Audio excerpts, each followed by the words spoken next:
Hello team, myself Vaishnavi and today I will explain about high level project architecture, microservice architecture.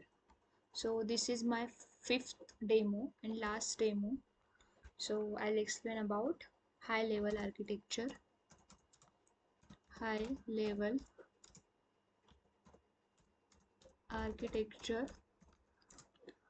which is microservices architecture.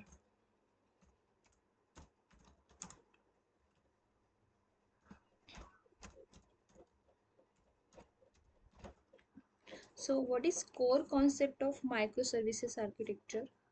So, microservices architecture means in the software engineering, a microservice architecture is a variant of the service-oriented architecture structural styles.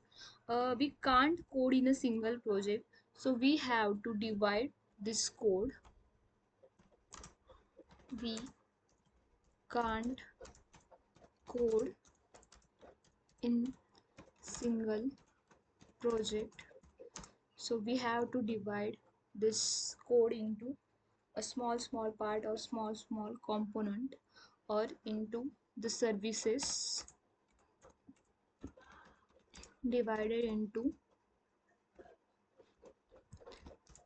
small services called as microservice core concepts, or we can say that it is an architectural pattern that arrange an application as a collection of loosely coupled fine-grained services communicating through the lightweight protocols. So it is it is an architectural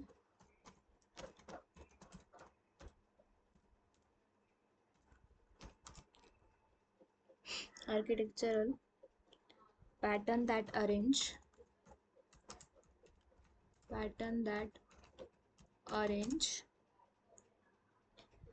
an application,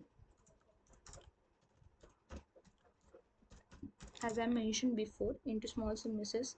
It is like only that, but it's the definition of the microservices architecture in the bookish format. An application as a loosely coupled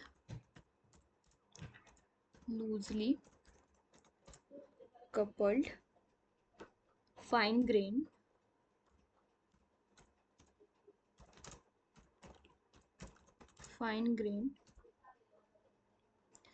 services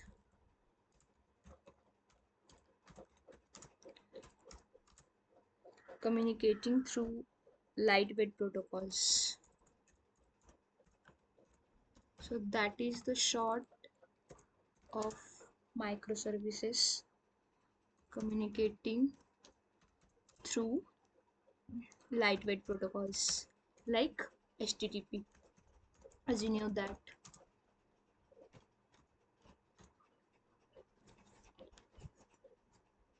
Protocols.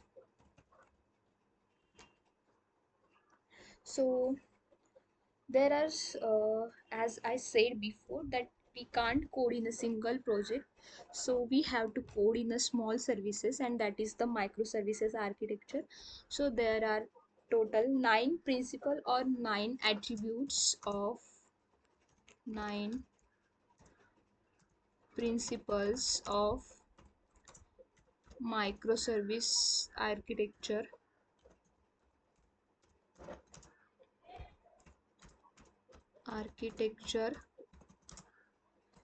that is as follows. First, which is componentization via services. Componentization via services. So what is the componentization via services? It is a like a big project break into small component, and every service is going to execute independently, which is every service has its own RAM, own memory allocation. So that is the basically componentization via services. So You can say that it's a big project break into small components. Big project breaks into small components, then every service is going to execute independently. Every service is going to execute independently, and again each service has its own RAM,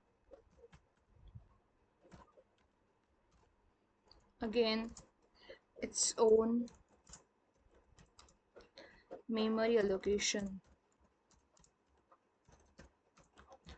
So this is the first principle of, and I think this is a important principle of microservices architecture which we have used in our project of Stripe integration.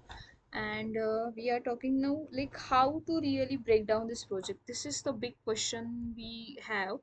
So there is an answer with the second principle. So our question is how to really break down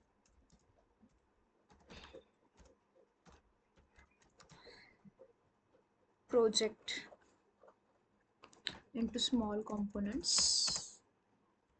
So answer comes with the second principle, which is organize around business capability, or we can say organize around business functionality. Organized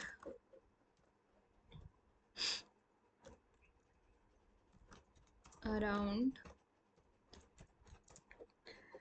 business capability or functionality. So what is the organized around business capability or business functionality? So which is means like keep studying the functionality as over common requirement, try to group them as a separate service, or we can say common requirement, try to group them as a single service. In like here we can say that keep study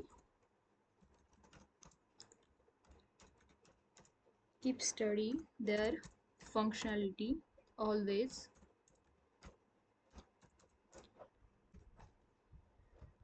Then common requirement or related requirement, common requirement or related requirement, try to group into single service or a separate service, into single service. And like I have said, in our project, in our Stripe integration project, we are choosing three microservices. Project, there are three microservices. So they are as follows, like first one is a payment validation service, second one is a payment processing service, and third one is a Stripe provider service. So first one is our payment validation service.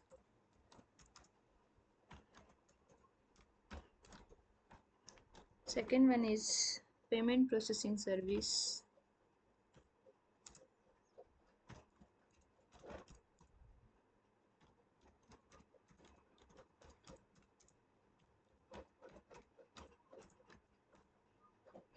And third one is Stripe provider service.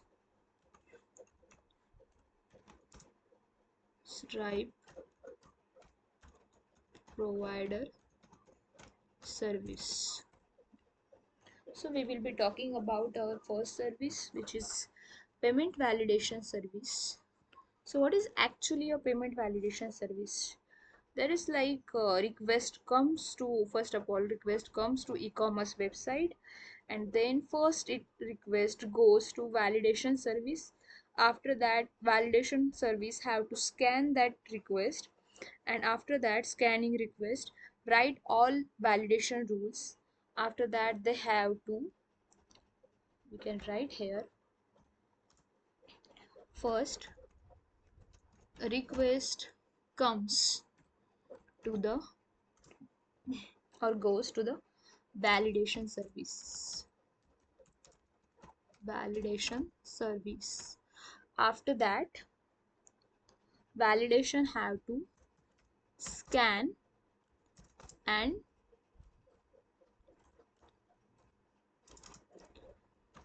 scan and write all validations, all, it's my fault, and write all validations. After that, validation rules. After that, authentication and authorization. This is the most important part in this service. Authentication and authorization. After authentication and authorization, field validation is also required. Field validation is also required. And with field validation, business validation is most important part of this service. Business validation, we can say, maybe it can, maybe if there is no business validation, maybe the blacklist some user. So yes, business validation is also required. And one most important thing, that project always go through the refactor. Project always go through the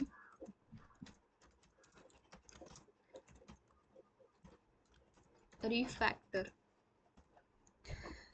Our second service is payment processing service. And about payment processing service, we can say that for core payment processing we have to use that.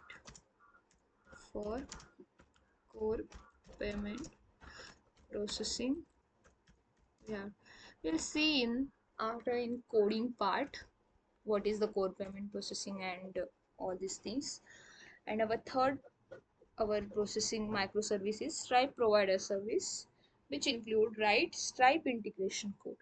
So here is also coding part, write Stripe integration code.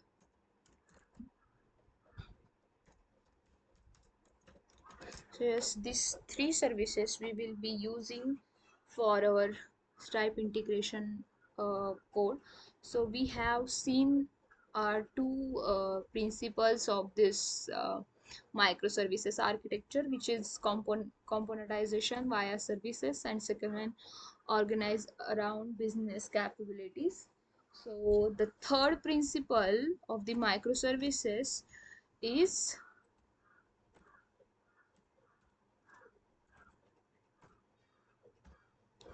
I'm sorry, third principle is a decentralized governance. So what is decentralized governance? Decentralized, I'm sorry, centralized governance. So basically, decentralized governance means it lets the team use the technology best suited for the services need. and no need of services handling documents with slow and incompatible relational database. Also, no more must we use slow and legacy technology when we what we really need is a light and fast one. Team can use the best tool for the task and makes team satisfied, and as a result the other services and the end users too. So basically it says that it is like decentralized governance means they have that right, or the team have that right, the whatever the best technology is there, they have, they will use by their own choice. So it is like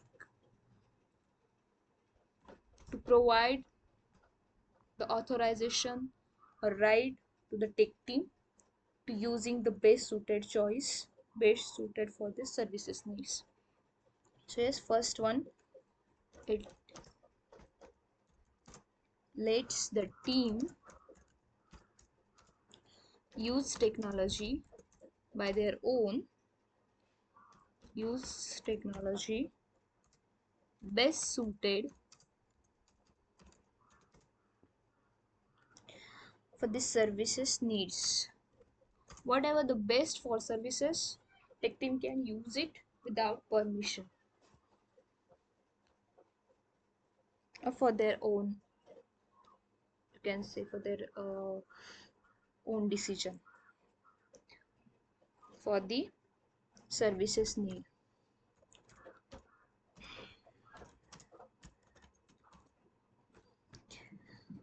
After, no need of service handling documents with slow and incompatible relational database. So there is no need of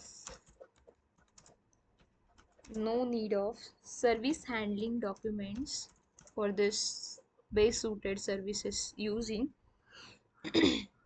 no need of service handling documents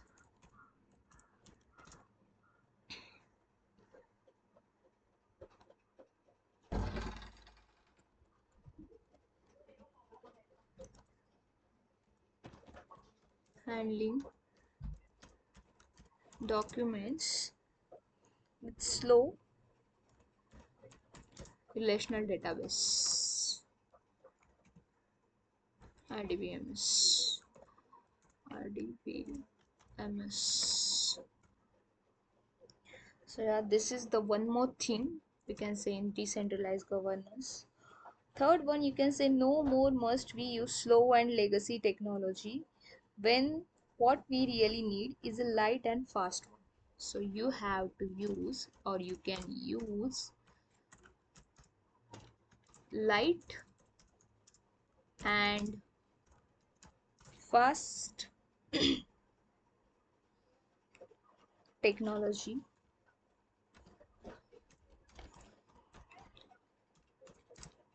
not slow and legacy.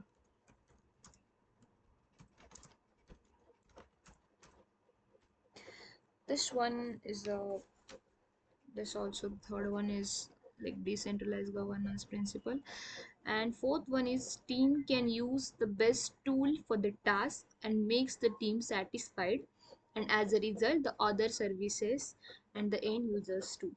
So this we have already covered in the first point, that it lets the team use the technology best suited for the services. So this is same as the fourth one. Our fourth our fourth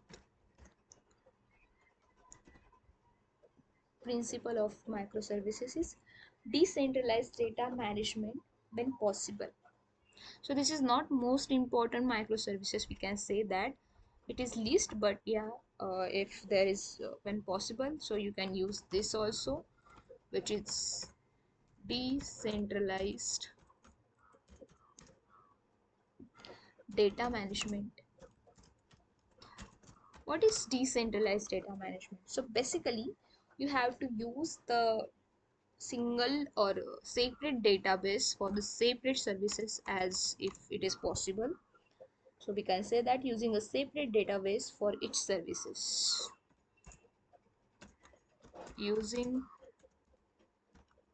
separate database for each services. After that, it makes the service more autonomous and less dependent on the other external mechanism. So yeah, indirectly it makes service more autonomous. Service more autonomous.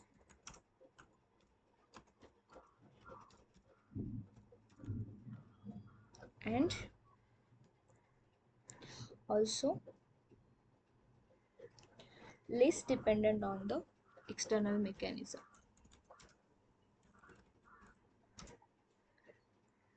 Less dependent on external mechanism.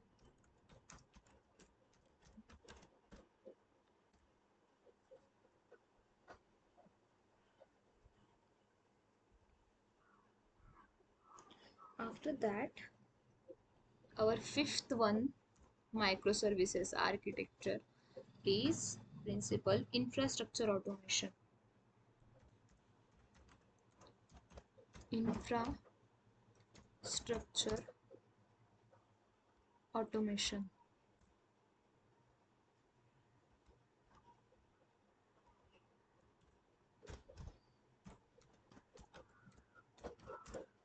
So what is infrastructure automation?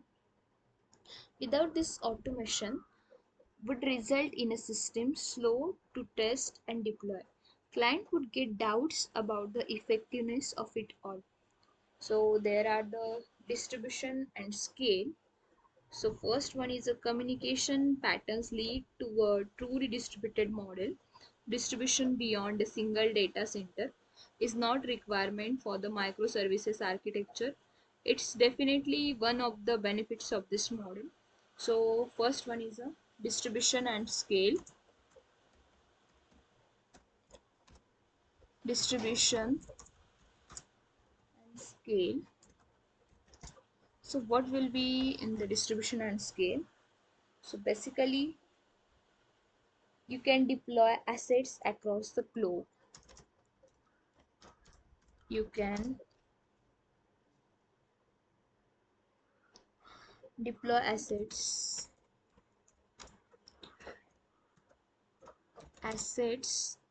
across the globe.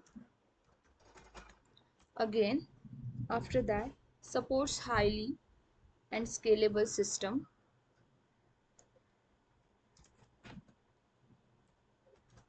Support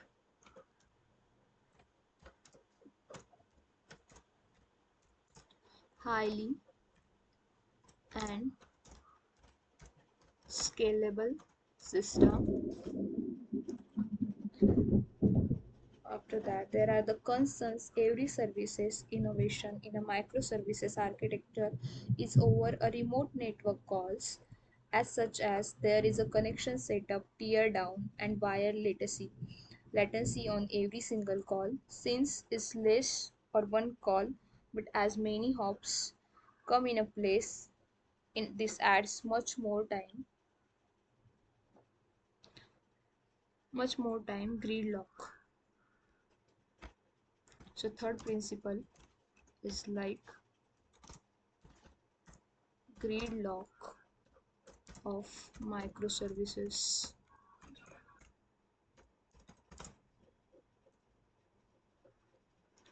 So first, when it's a traffic increases and services come under more load, risk of latency and in response time increases.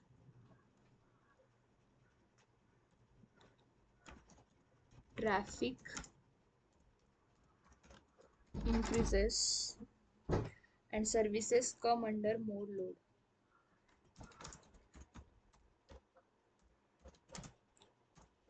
Come under more load, then at a certain point this latency can lead to a gridlock of the system As a whole, when calls are waiting for responses, delays can become unbearable. When this occurs, there could be a catastrophic, catastrophic failure. Then circulars call. So what is circulars call?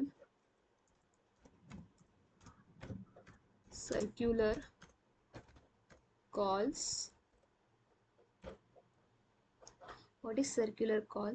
The solution could be a circuit breaker, cut down some of the feature and continue a defined path. So what we can do for this circuit breaker is cut down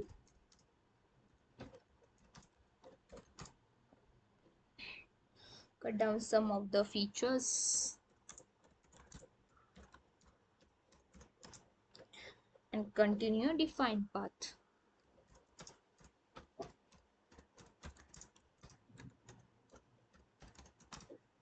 Continue defined path. After that, solution will be like strong timeouts, global distribution of all services offered, scaling of individual services under load, and leveraging patterns like circuit breakers will help to solve problems when they do occur. Our next or sixth microservice principal architecture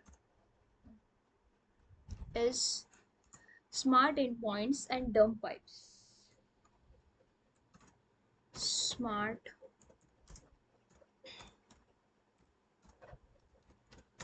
endpoints and dump pipes. What is basically smart endpoints and dump pipes? So microservices communicates via lightweight protocols such as HTTP or messaging queues with minimal reliance on complex middleware. This design philosophy emphasizes self-contained services that are easy to understand, test, and evolve. So how do services communicate? So basically smart endpoints and dump pipes means it covered the lightweight protocols, as we have discussed already, lightweight protocols and heavy middleware, and no need of no need of complex or heavy middleware. So like what will be the lightweight protocols? The most famous HTTP protocol. HTTP protocol. And how do the services communicate? So all communication between individual services in a microservices architecture is over that one protocol, which is HTTP, using REST-based services in most of the scenarios. So it allows for the use of any coding language or framework work that supports RESTful services. So it's all running through the HTTP, or it's all communicate through each other or communicating to each other through the HTTP protocol. Teams can develop microservices in any technology. However, cross communication should always be raised over HTTP. So they all communicate in a common way despite being developed in any manner. Teams work faster as they are in the technology they are good at. In pure microservices, any service can talk to any other services. And pure microservice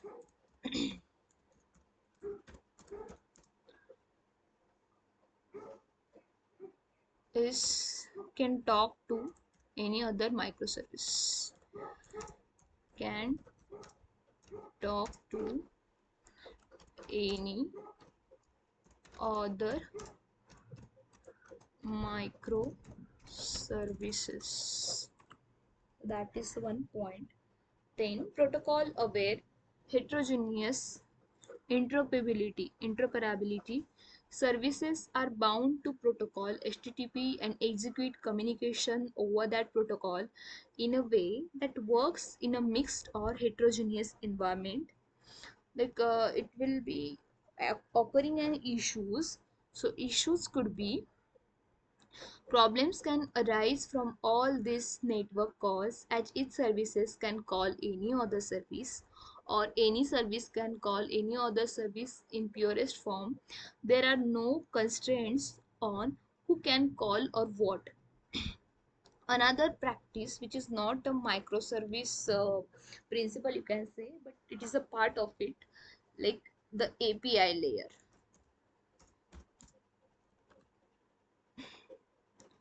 The API layer.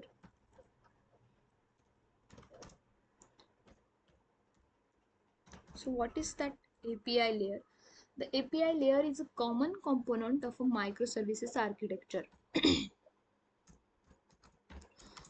Common component of microservices architecture. API layer should not transform or execute logic. In pure microservices architecture, an API layer is nothing more than aggregated proxy of all your services offerings. So it is basically aggregated proxy, aggregated proxy of all service offerings.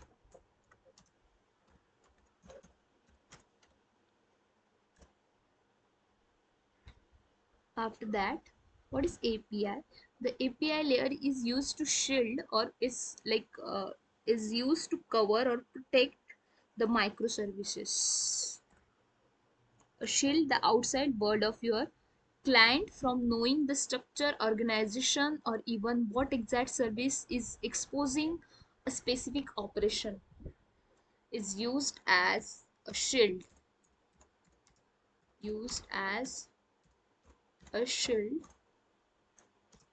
for client and not to know that what is happening on internal services. The API layer provides a standardized proxy interface that will expose whatever services, endpoints, and API operations we configure it to expose. The API layer is a pure proxy with no transformation, hybrid architectures, hierarchy, and service base. Moving to microservices, then our next and seventh one point is products but not projects.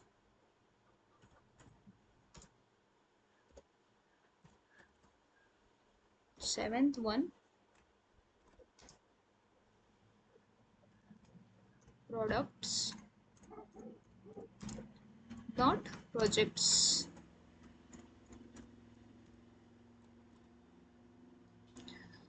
Microservices are treated as long-term products with ongoing ownership and responsibility. This approach encourages teams to prioritize quality, reliability, and maintainability, a culture of continuous improvement and customer certainty. So, what is the product and project? This service, microservices, microservices treated as long-term product with ongoing ownership. Long-term product with ongoing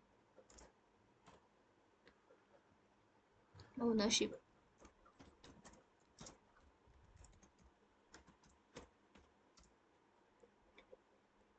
and responsibility.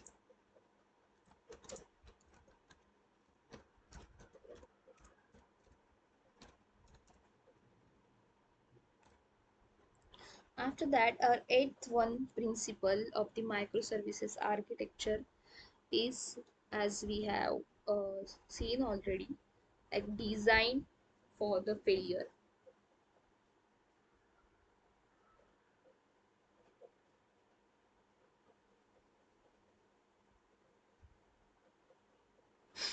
design for the failure,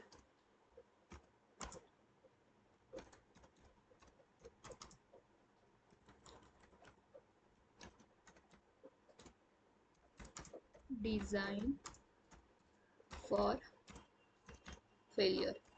What is the design of failure? Microservices are designed to handle failures gracefully with mechanisms such as redundancy, circuit breakers, and graceful degradation. This resilience focused approach ensures that the system remains responsive and available even in the face of unexpected failures or disruptions evolutionary. So, they have just said microservices are designed to handle failures gracefully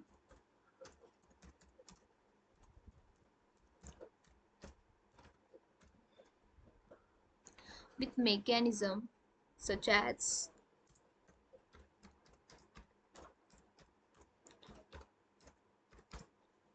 such as redundancy,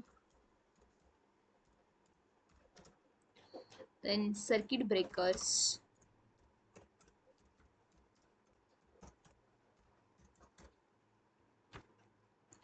and graceful degradation.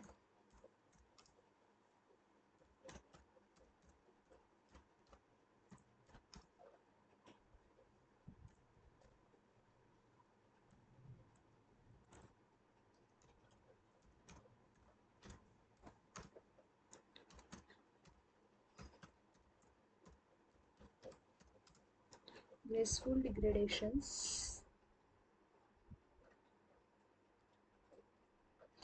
This resilience focused approach ensures that the system remains responsive and available even if even in the face of unexpected failure or disruptions. So that is about design for failure. And our last one, principle of microservices architecture, that is ninth one, principle of microservice architecture is evolutionary design. Evolutionary design. What is evolutionary design? So, microservices prioritize evolutionary design and incremental improvement over upfront planning, and monolithic architecture services evolve iteratively based on feedback, changing requirement, and emerging business need, enabling organization to adapt quickly to market the dynamics. So, microservices prioritize evolutionary design, prioritize evolutionary design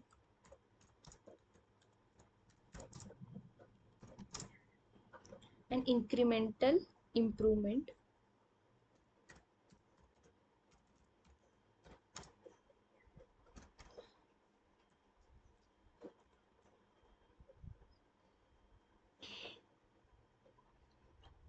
incremental improvement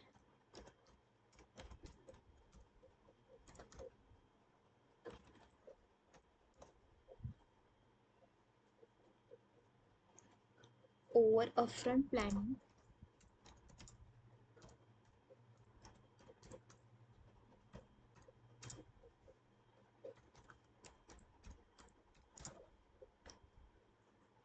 And monolithic architecture.